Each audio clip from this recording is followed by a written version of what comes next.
sa buhay ang nawala. Kaya dapat lalo akong magsumikap para mabigyan ng saysay ang pagkawala nila. Death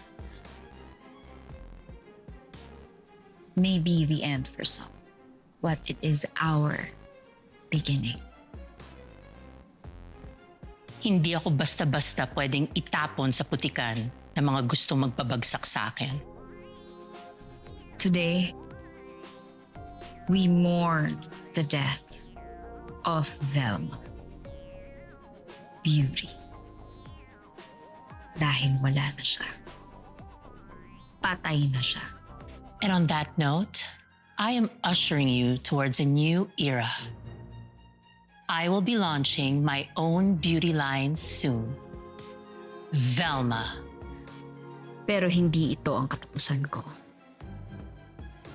Dahil bukas, we will rise and build an empire where every kind of beauty matters.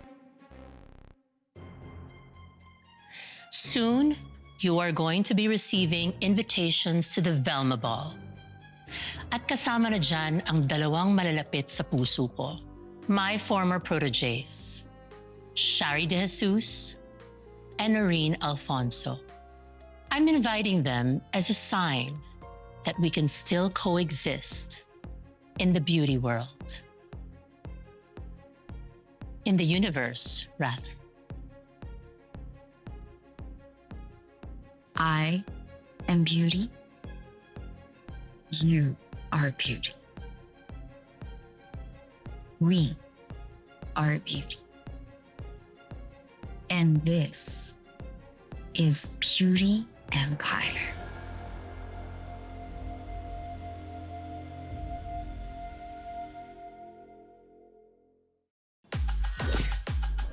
Beauty! Oh my God! Oh my God! I am so excited, Martika. Pero sige, do the honors. Sino ba naman ang hindi ma-excite? Invited lang naman kami sa gaganaping Velma Ball. And here is our golden invitation. Tada! Oh, this is historic beauties, ha? Paano ba naman, just when we thought na exiled na si Miss Velma, bigla na siyang susulpot out of nowhere only to say that she is back.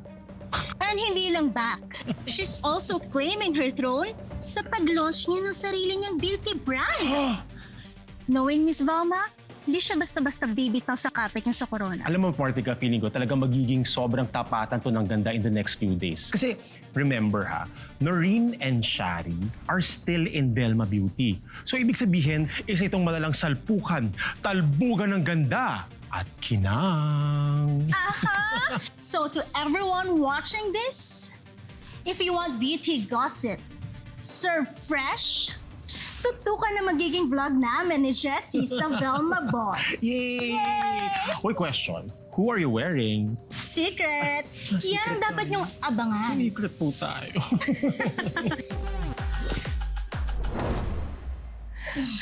Ma naman? Bakit ka ba ganyan? Ano ba gusto mo sa akin, Ma? Bakit mo pa ako inanak kung ganito mo lang pala ako itatrato? Dahil akala ko pag lumabas ka, hindi ko na maaalala ang hayop mong ama. Akala mo ba? Matigas ang puso ko. Akala mo hindi mo marunong magmahal to puso na to? Ginusto ko na magkaroon din tayo ng magandang relasyon. Ginusto ko.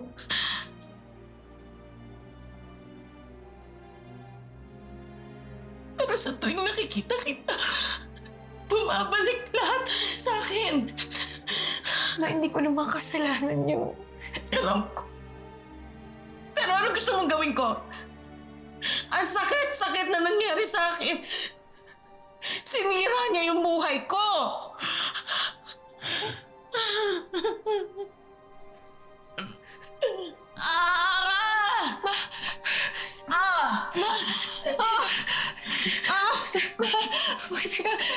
Tawag ako ng nurse, ma. Teka lang. Teka, ma.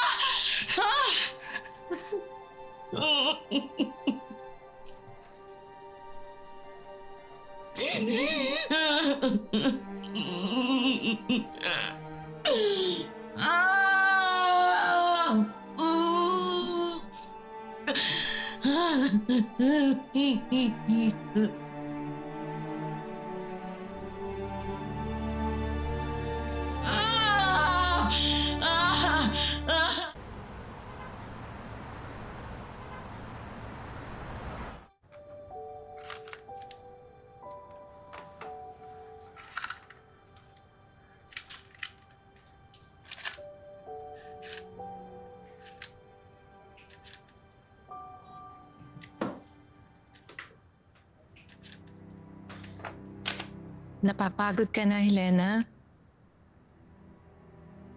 Saan po? Sa pag-aalaga sa inyo? Never. Hindi po ako mapapagod talaga, Anka. Kasi ganito rin naman kayo sa amin ng bata pa kami, di ba? Siyempre. Anak ko kayo eh. Mahal na mahal kita, Helena.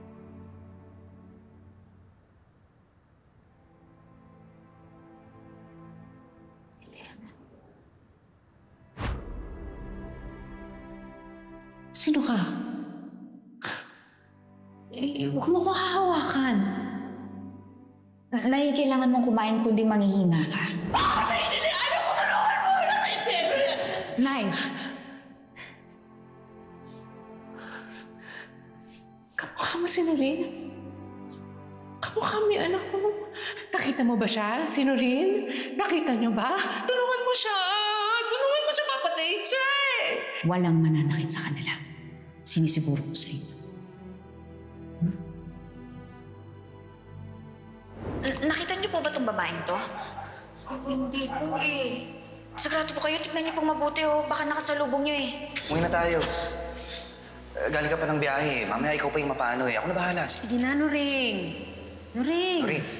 Guys, nawawala yung nanay ko, okay? Kaya huwag niyo akong utusan. Hindi ko na alam kung anong gagawin ko. Hindi ko siya mahanap eh. Hindi ko alam kung okay lang ba siya. Wala akong pakialam. Kung mapuyat ako, gagamitin ko ang natitira kong lakas para mahanap ang nanay ko. Alam ko, mahanap ang nanay ko. Noreen. Ano? Noreen, si Aling Eva!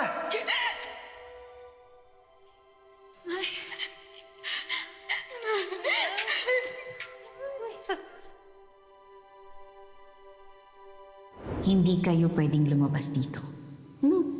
Dito lang muna kayo sa loob. Eh, ba't ikaw? Pwedeng lumabas. May mga kailangan lang po akong gawin. Pero wag po kayong mag-alala. Pag natapos ko na po ang mga yon, pwede na tayong mamasyal ulit sa labas.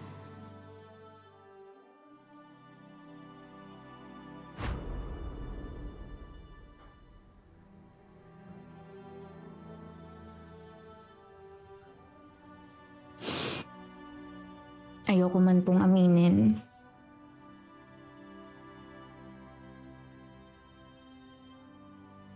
Pero oo, Nay.